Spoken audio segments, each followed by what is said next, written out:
تہجد بہت افضل عبادت ہے، تبھی یہ فرض نہیں کی گئی کیونکہ فرض عبادات تو انسان اکثر خوف سے بھی پڑھتا ہے یا یہ سوچ کر بھی پڑھ لیتا ہے کہ اس کا روز محشر سوال کیا جائے گا، مگر تہجد انسان ہر اس ڈر سے آزاد ہو کر پڑھتا ہے۔ اس میں سوال اور جواب کا خوف نہیں ہوتا، نہ یہ سوچا جاتا ہے کہ یہ فرض ہے۔ تہجد عشق کی نماز ہے اور بس یہ سوچ کر پڑھی جاتی ہے کہ آج اللہ سے ملاقات کرنی ہے، آج اللہ سے باتیں کرنی ہیں۔ جب سب سو رہے ہوں گے، جب گفتگو کی آواز اور ہچکیاں لیتا ہوا دل کسی کو دکھائی نہیں دے گا، جب دل اللہ کی محبت سے بھر جاتا ہے، تب اللہ انسان کے دل میں اتنی تڑپ پیدا کر دیتا ہے کہ وہ رات کی گپ اندھیرے میں اپنی سکون و نیند چھوڑ کر اللہ سے ملنے آتا ہے۔ اور سوچو ذرا، اور سوچو وہ منظر جب تم اللہ سے ملاقات کے لیے اس کے روبرو جاؤ اور وہ پہلے سے تمہارے انتظار میں ہو تو کیا کیفیت ہوگی۔ سارا جہاں محبت کے رنگوں میں ڈھل سجائے گا، ہر چیز معجزہ ہوگی اور اللہ کی محبت سے دل یوں پھٹنے لگے گا کہ جیسے سکون سے ابھی جان نکل جائے گی۔ تبھی تو سب سے لاڈلی عبادت ہے یہ، اور اس عبادت تک پہنچ جانے والے اللہ کا سب سے لاڈلا بندہ ہوتا ہے۔ اور بتاؤ پھر جب لاڈلا فرمائش کرتا ہے تو کیا اس فرمائش کو رد کرنے کی گنجائش باقی رہتی ہے؟ تہجد کو آتے ہیں سارے ہنر اللہ کو منانے کے۔ بعض دفعہ اللہ تعالیٰ آپ کو آپ کی سب سے پسندیدہ چیزوں اور لوگوں سے دور کر دیا کرتا ہے۔ مقصد آپ کا دل دکھانا نہیں ہوتا، دراصل آپ کا اس رب کے قریب ہونا مقصد ہوتا ہے۔ اگر کہیں محسوس ہو کہ آپ اکیلے ہو تو مت بھولنا کہ آپ کم سے کم اکیلے تو نہیں ہو سکتے۔ اللہ تعالیٰ کبھی بھی کسی کو اکیلا تو نہیں کرتا۔ دل کی گہرائیوں سے پکارو اللہ کو۔ آپ کی ماں آپ کی ایک پکار پر اتنا تڑپتی ہے تو وہ کتنا پاس آتا ہوگا آپ کے۔ کبھی امید نہیں کھونی، کبھی اداس نہیں ہونا، کیونکہ وہ کبھی امید توڑتا ہی نہیں، وہ دلوں کو جوڑنے والا ہے۔ اللہ آپ کو 1000 ٹکڑوں میں توڑے گا تاکہ آپ کو یہ احساس ہو سکے کہ آپ کتنی مضبوط ہیں۔ وہ آپ کی زندگی میں آزمائش اور تکلیف لائے گا، صرف یہ بتانے کے لیے آپ کو کس طرح سے درد اور پریشانی کا مقابلہ کرنا ہے۔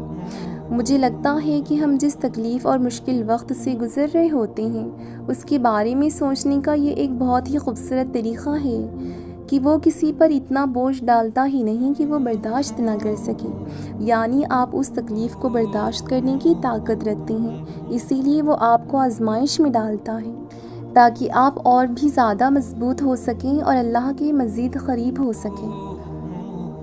وہ مالک کن ہے، اس کے لیے کچھ بھی ناممکن نہیں۔ وہ لا حاصل سے ملوا سکتا ہے اور برے کو بہتر بنا سکتا ہے۔ ہماری سوچ بھی وہاں نہیں جا سکتی جہاں سے وہ وسیلے نکال سکتا ہے۔ کسی کے کہنے یا نہ کہنے سے کوئی فرق نہیں پڑتا، بس اتنا یاد رکھو کہ وہ پلک جھپکتے ہی نصیب بدل دیتا ہے۔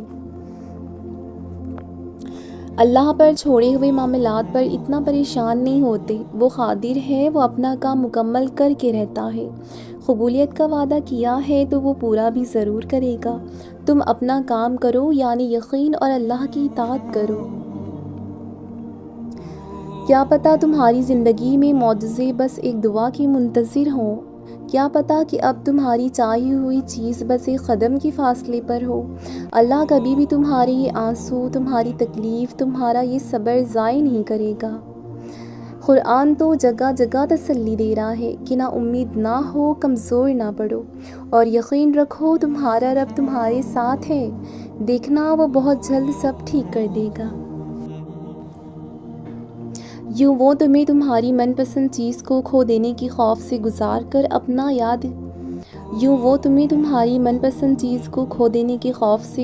کر اپنا آپ یاد کرواتا ہے۔ یہ اسی کے فیصلے ہیں کہ وہ تمہیں کب اور کیا دیتا ہے، تو پھر یہ کیوں ملا اور وہ کیوں نہیں ملا یہ سوچنا تمہارا کام نہیں۔ تمہارا کام بس دعا کرنا ہے اور یقین رکھنا ہے، کیونکہ تم خود اپنے لیے اچھے یا برے کا انتخاب نہیں کر سکتے، تم خود ہی خود کے ساتھ ناانصافی کرتے ہو۔ اللہ تمہارے ساتھ کبھی ناانصافی نہیں کرتا۔ اللہ کو چھوڑ دو گے نا تو کوئی بھی چیز ہاتھ نہیں آئے گی۔ جہاں اتنا صبر کیا ہے وہاں تھوڑا اور صبر، تھوڑا اور صبر سہی، پھر دیکھو جو اب تک تمہارے نصیب کا حصہ نہیں تھا وہ بھی تم تک پہنچا دیا جائے گا۔ اللہ کو وہ ہر ایک آنسو ہزاروں سمندر سے زیادہ پیارا ہے جو تڑپ کی انتہا کو پہنچ کر تمہارے لبوں سے بہتا ہے۔ غم کو دور کرنے والی بہترین چیز تقدیر الہی پر بھروسہ کرنا ہے۔ کیا پتہ تمہارے اس صبر کے بدلے اللہ نے تمہارے لیے وہی کچھ مقرر کیا ہو جو تم اس سے مانگتے مانگتے نہیں تھکتے، جس کے لیے بار بار اللہ کو مناتے ہوئے تمہارے لب نہیں تھکتے، تو پھر یقین رکھو اس صبر کا صلہ قریب ہے۔ شدت سے دعا مانگ رہے ہو لیکن لگتا ہے کہ قبول نہیں ہو رہی، تو یقین کرو کہ قبول ہو چکی ہے، بس اللہ تمہیں بہترین وقت پر دینا چاہتا ہے۔ آج اگر زندگی مشکل ہے تو کل آسانی کا وعدہ بھی تو اللہ نے کیا ہے۔ اللہ سے مانگو، خوب مانگو، وہ تمہیں بہت جلد امید سے بڑھ کر نوازے گا۔ تمہاری مانگی ہوئی دعا کے راستے تھوڑے مشکل ہوں گے، ہاں کبھی غم کا اور پریشانی کا بسیرا بھی ہوگا، مگر یقین کرو منزل تمہاری کن ہی ہوگا، تحفہ تمہارا معجزہ ہی ہوگا اور آنسو تمہاری خوشی کے ہی ہوں گے۔ مطمئن ہو جاؤ، مطمئن ہو جاؤ، کیونکہ اب تمہیں تمہارے صبر کا انعام بہت جلد ملنے والا ہے۔ تمہارے یہ آنسو خوشیوں میں بدلنے والے ہیں اور آسمان سے تمہارے لیے فیکن کے معجزے اترنے والے ہیں۔ تو اگر وہ تمہارے دل میں دعا کا خیال لا رہا ہے تو وہ تمہیں اس بات کا اشارہ دے رہا ہے کہ اب بھی سب ختم